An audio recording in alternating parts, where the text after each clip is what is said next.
Deldi köksünüzü namert güllesi, döndü dilinizde vətən nəğməsi.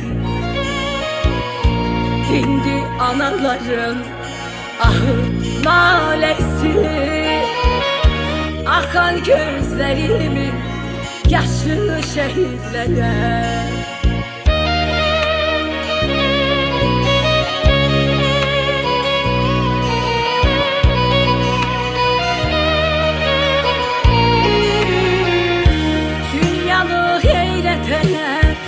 Salar oldunuz, azatlık yolunda yanar oldunuz.